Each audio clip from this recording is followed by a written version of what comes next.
We're Hassani and Danielle Pettiford, and we're a real couple with real problems who almost called it quits. I was very frustrated. I became very disconnected, very jaded and cold. We have 4 children, going on 20 years of marriage, and we practice what we preach. Our mission, to change the way couples relate to one another and teach them the skills needed to improve the quality of their relationships. This is the Couples Academy Show.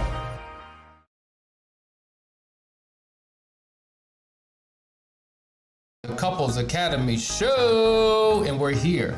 We're here for another great morning. We have 30 minutes of power-packed information to get you on your way. Maybe you're in drive time on your way to work. Maybe you're sipping on a cup of coffee with your spouse or tea as you're tuning in, or tea as you're tuning in. But wherever you are in the world, on the planet, on the globe, we're glad that you're joining us this morning. Yes, and make sure you let us know where you are. I see that you're already doing it. We see Detroit in here, Ohio. We want to know South Carolina. Good morning, good morning, good morning. We want you to make sure, if you're new to the show, to like, share, and subscribe. Make sure you hit the notification bell. Why? Because it'll make sure that you never miss a powerful show. And I hope that you are ready for this transformational topic. I see you, Kansas City. Welcome, everybody.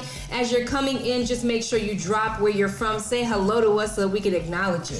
February's here. We talked about it. Yesterday was the first, today's the second. We have 28 days to show love to our spouse. It's not just about Valentine's Day. It's about what we do every day. You know what? It should be so good in this relationship that when Valentine's Day comes, it feels just like another ordinary day. Because you're giving your love and you're giving your romance and you're giving that connection all throughout the course of the year. I mean, I know it's Valentine's Day coming up, but I'm not even thinking about it or worried about it. It's not even at the top of my mind because we operate with the spirit of love all year round. And Boom. That's what it's all about, y'all. You should be feeling that in love feeling. You should be, doing things to kindle that in love feeling every day, all day, twice on Sunday. Sowing seeds, you reap a harvest. Now listen, we've been talking about infidelity on the past few weeks, and it's been a topic that you've been interested in. You want to go deeper. And on yesterday, we were talking about help. My partner keeps cheating. So today we want to talk about the topic, you know what? You will continue to cheat unless, like at the end of the day, if you don't stop doing these things, if you don't start doing these things, you will cheat again. So we're going to go right into the topic today.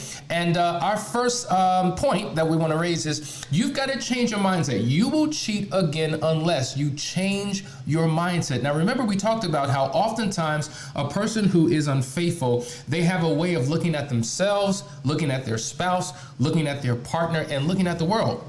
Yeah. They have certain belief systems that will justify their behavior. And not all are the same. I don't want to give the impression that they're all the same. But one of the things that people struggle with is this idea of monogamy. Some people who believe it is not natural. It is not the way we were designed to be. And so I'm making a decision to do the right thing, though I don't believe in what it is that I'm doing. And I'm going to tell you, if you have the wrong philosophy, your behavior will not work because whatever your behavior is, you got to have a philosophy that supports it. So if you think it's not integral, if you think it's not real, if you think it's not practical, natural, and normal, and can't be done, it won't be done in your life. Well, if you want to stay married, you're going to have to change the way that you think about marriage. It's one thing to have gone through this whole process, got caught cheating, now you want to fix your marriage. You can't hold on to the same mindset and the same beliefs. You can't have this mindset that we're not supposed to be monogamous. It's impossible. I've heard people say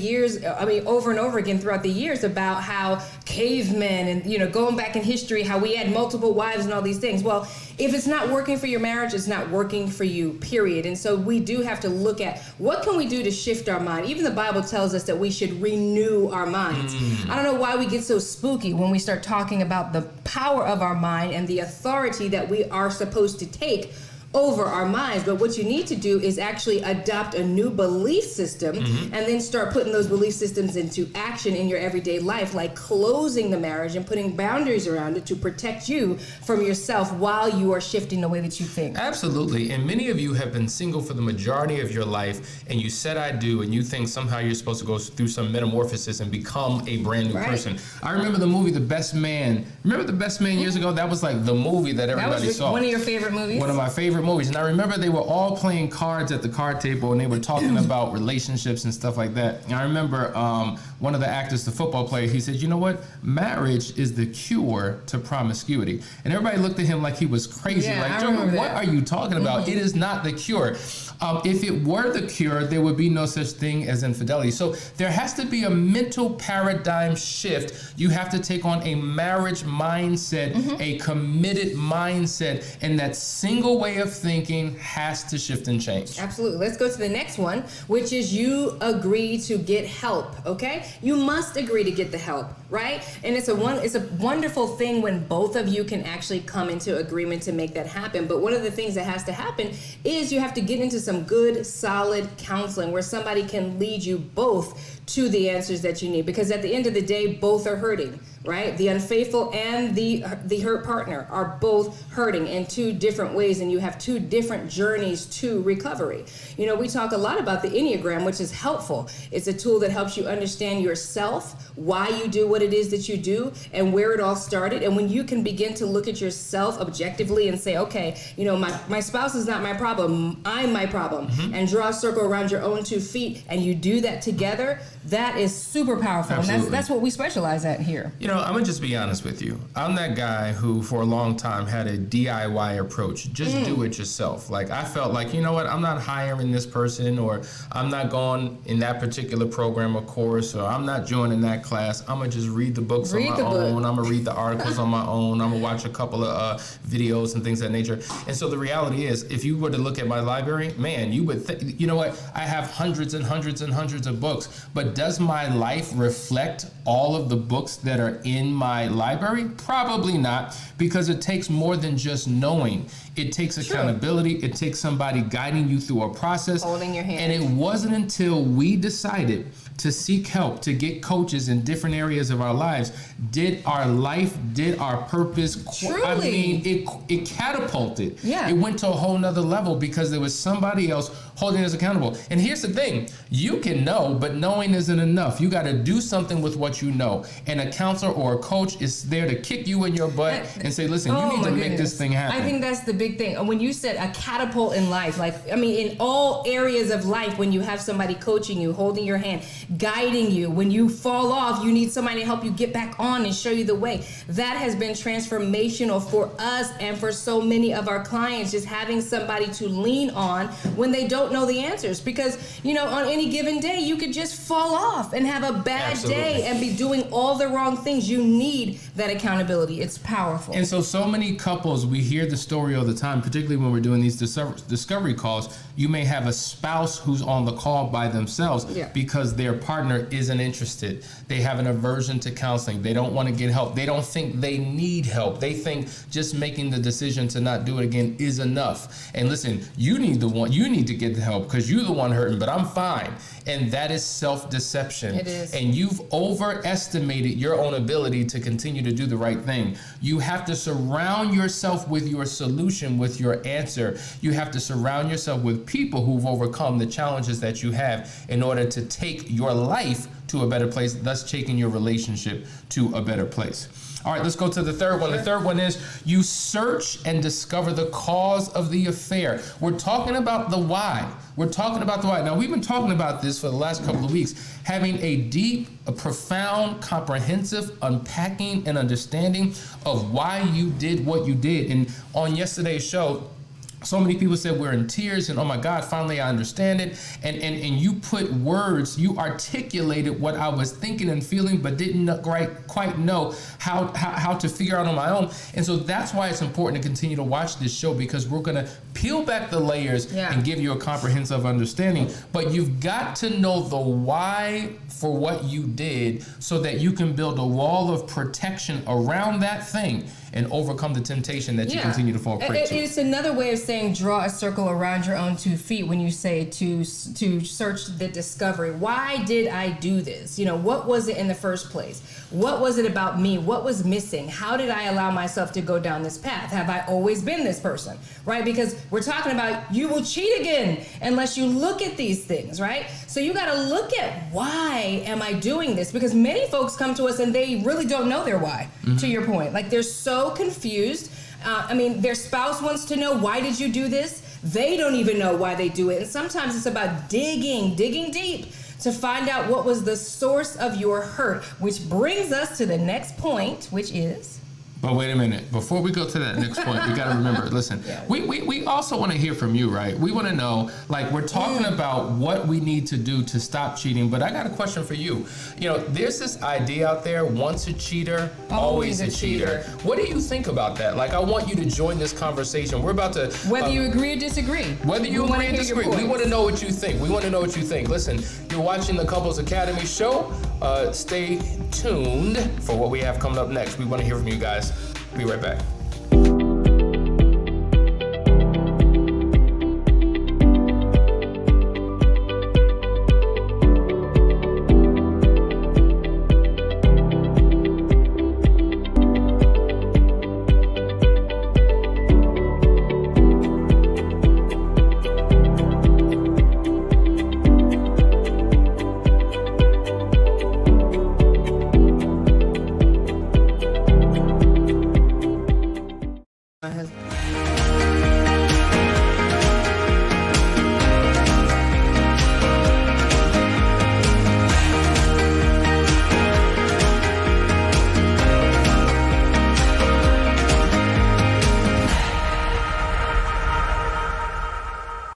Hope this is helping, guys. This information that we're giving you, we just talked about the DIY approach, and it didn't work for us. And truth be told, it's really not working for many of you. And so there's got to be somebody that you reach out to get help from. Maybe there's somebody locally that you have a relationship with, that you trust. Maybe in your particular area, you're like, there's nobody around, I don't know where to turn. Well, that's what Couples Academy is for. We're here to help you. No matter what state you're in, no matter what country you're in, we can work virtually with you. And that's why we just showed you how you can work with us. So whether it's individual counseling or couples counseling, we are here to serve you. So make sure you set up a discovery call at couplesacademy.org or just reach out to us at 678-200-8996. Now we're asking you about your position. What is your opinion? Once a cheater, always a cheater? We want you to drop that right here so we can engage in a conversation with you. But before we do that, we want to go to a question.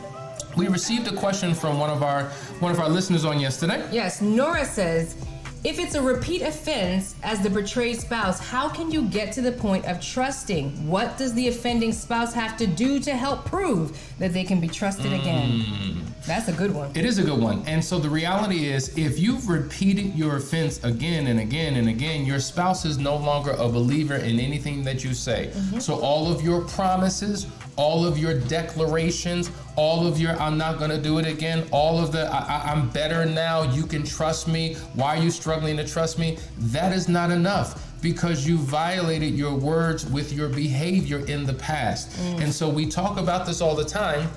In order to regain that trust, you have to realize it's not a switch that you turn on and off. When you lost the trust, it went out like a light, quick, fast, in a hurry, a switch that went off. But to regain it, it can only happen through a process of time. Yes, and that time can be difficult for the offending person who has spent maybe a lifetime hiding, sneaking, covering up, and lying. Right? And so now that it's out in the open, you have got to completely open up and disclose your full life. There can be no secrets. There can be no privacy to a certain extent, right? Of course, you're going to the bathroom and you're closing the door. But if I need to see your phone, if we need to have some rules around when you come and when you go, those are the things that are necessary. And why not?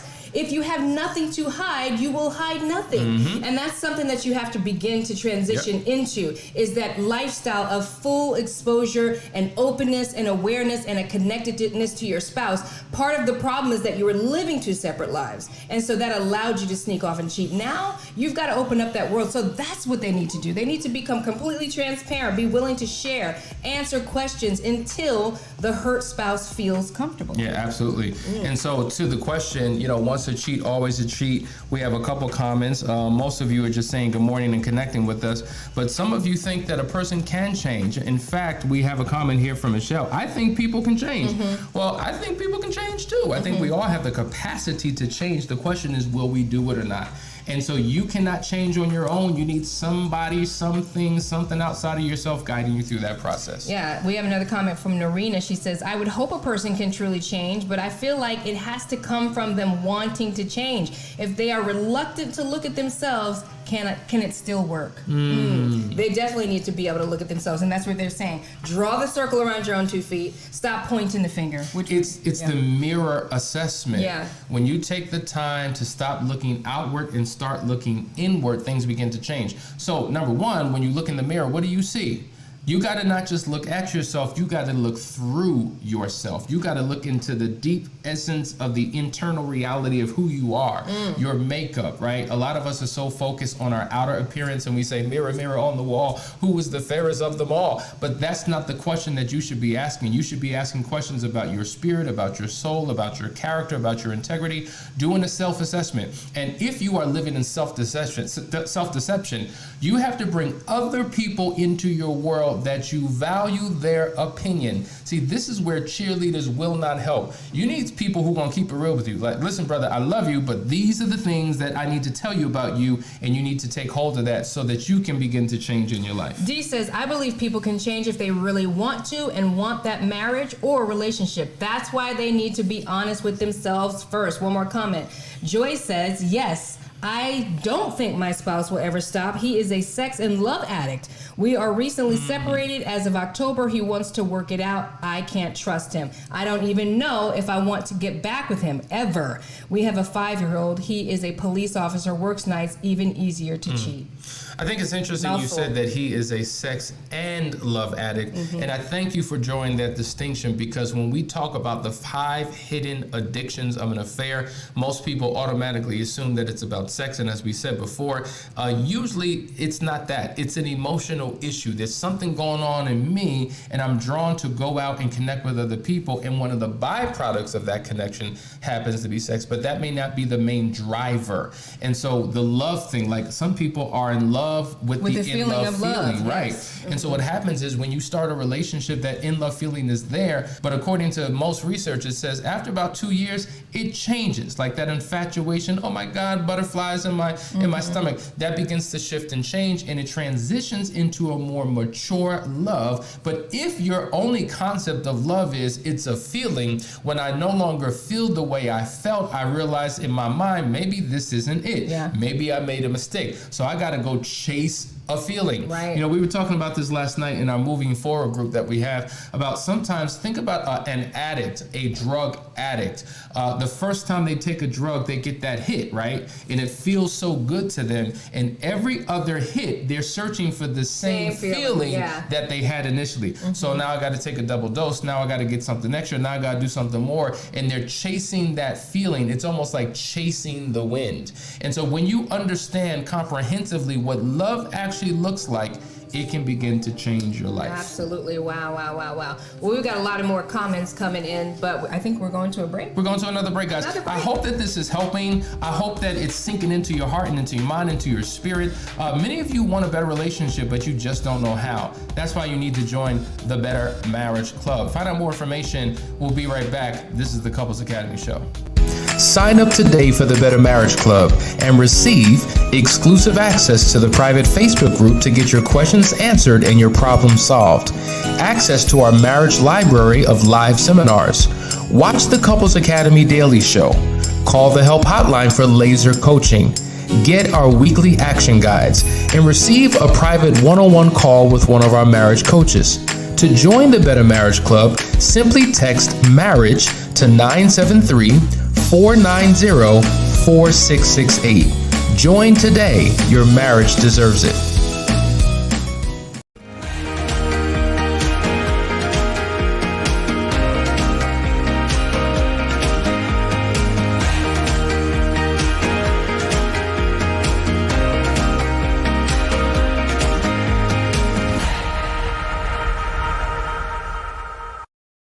Welcome back to the Couples Academy show. We are answering you guys are answering some of our questions. We're asking, do you think once a cheater, always a cheater? And here's another comment from Charmaine. She says, people can change if they want to change. And we know that, guys, but we just got to put some serious work in. Rod says, doing good law, hope all good on your end. Doing good law, hope all is good on your end. I guess that means the law of doing good. I'll take it. We can only guess, brother. Okay. King says, once your mindset is different, then things can be different. Absolutely. We got a couple more comments here. Shannon is saying, people can change but need to heal from unresolved trauma. Most don't tap into the why of their own actions. There it is. Heal daily. And I mean, we can woo-saw on that one because that's what it's all about. And that brings us to our next point, which is stop the blame game. And the sooner that we learn that we cannot blame others for our hurt and our pain and where we are in life, the sooner we could get better. I think we spend so much time sitting in our muck and in our mire, waiting for somebody to pull us out because of what somebody else did. And we're blaming everybody else for everything, including our spouse, for our own insatiable needs. And that's what we're talking about. If you're a repeat offender and you keep stepping out on your marriage, something that you said you wanted to commit to, because nobody forced you down that aisle. Right? You made the decision to get married. If you keep on cheating, it's you. The enemy is in me. So you have to draw the circle around your 2 feet and stop blaming others. Stop blaming your spouse. Because I don't care if your spouse was not satisfying you in your marriage, if you weren't getting enough sex, if you felt like you weren't getting enough affection. Do you know that there's another side to the story? There's also their side. They weren't getting enough of something too. That's because true. your energy was going out. Did they cheat? Did they have the right to cheat? And so we make all these excuses for the bad behavior that we choose to embark upon, and we just don't own our mess. This is true. A powerful statement you said, and I'm going to repeat it and then ante up. The greatest enemy, or your greatest enemy, is in me. It's the enemy within me. It's not your partner. It's not your circumstances. It is what is inside of you. And that's why you have to take a look on your insides to begin to change your situation. So my greatest enemy is in me. And if it's to be, it's up to me. If it's to be, Boom. it's up to me. There it is. When you can put those two together. You can. The enemy, your enemy is enemy, and if it's to be, it's up to me. Wow. Straight up and down. Take that. That's taking personal responsibility for your situation to get out of the struggle that you're personally in. Listen, you want your help from your spouse. You want everybody else to do it. You've given your power away to everybody and everything else, not realizing that you're going to have to get up off your shoulders, put one foot in front of the other, and do the necessary work to get you to a better place. Right. If you're not willing to do that, then it's just not going to happen. All right, let's go to the next point. You're open and honest, and this goes back to the question that was asked, how can I,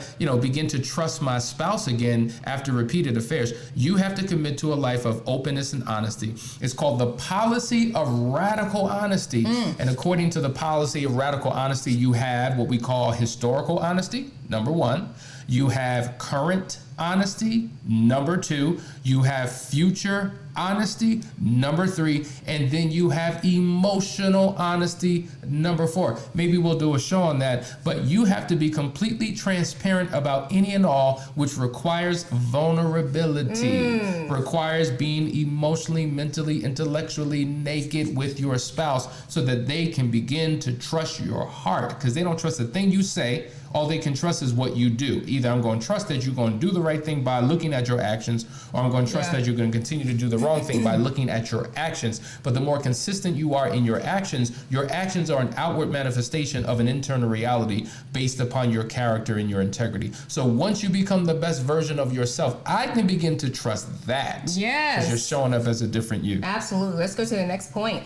You continue to work on the relationship. So unless you continue to work on the relationship, it's likely that you'll cheat again. I mean, you need to get somebody in your corner, a counselor, get your Enneagram done. That's a great first step. Get your Enneagram done so that you can understand yourself and so that you can understand your partner. Work on your physical issues. You know, we have something called the pillow talk where you sit down and actually go through questions and understand what you need to do physically. Like, begin to do the work in your relationship. Hassan and I love to talk about do a work day, do a play day. On your work day, you're going to read a book together. You're going to use our pillow talk or some kind of other questions that you're going to dig deep and start to understand each other, because you're not the same person that you were maybe 2 or 3 years ago. You need to rebuild that intimacy and connection that has now been lost.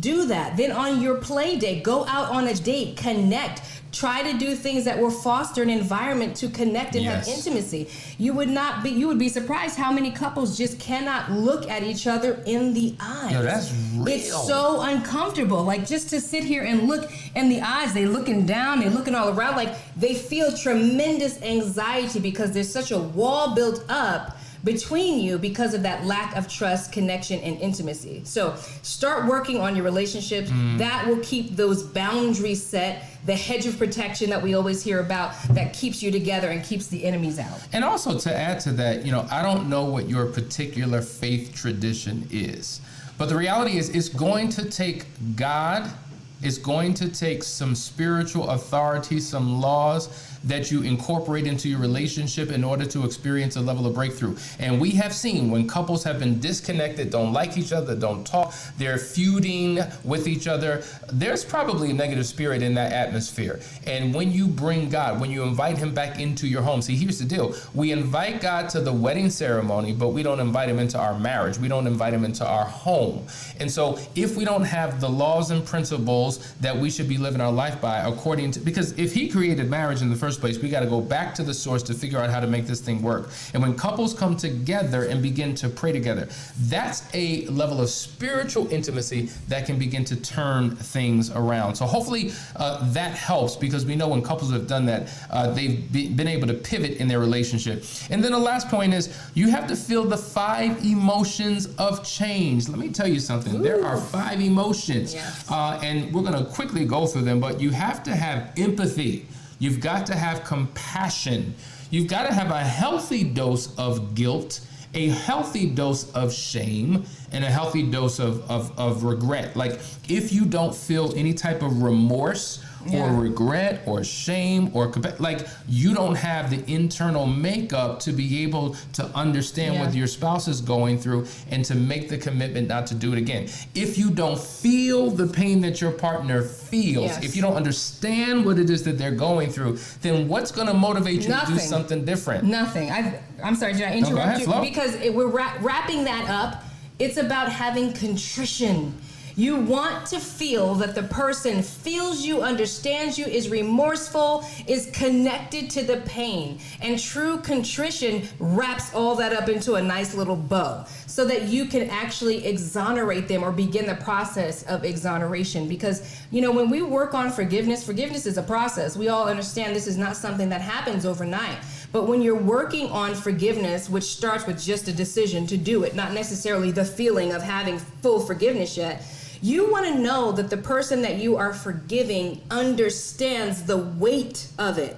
That this wasn't just something, you didn't just accidentally trip me and make me fall. This was something that you intentionally did. And when we offer forgiveness to somebody, we are giving them a gift that they do not deserve. That is called exoneration. And that is a big, heavy load for us to bear, but that's what is required. And in order for us to do that and make it easier for us, we need our spouses to have contrition. Absolutely. These are the things that you have to do. Guys, let me tell you something. And I'm reading the comments, and what we're going to do, because these comments come in on the tail end of the show, we want to be committed to answering these questions. So if your question was not answered, trust and believe we're going to answer it tomorrow, because they require time to unpack. Listen, we've been talking about the reality is if you don't change, you're going to wind up repeating the same bad behavior. You are going to cheat again unless you do these things that we just talked about. So we want you to watch this video with your spouse. We want you to download it into your heart, into your mind, and into your spirit, so that you can begin to experience the change in your life, thus having the change in your relationship. Listen, we want to hear from you. Reach out to us if you have a question, if you're looking for counseling, if you're looking for help. Simply go to the website at couplesacademy.org, set up a discovery call. We're here to serve all of your needs. Tune in tomorrow. We're going to continue this conversation. Hope you're getting something out of it. Love you guys. See you in the morning. Bye. This is the Couples Academy Show. If you would like to be a guest on our show, or if you're interested in one of our restoration programs, contact us today at couplesacademy.org.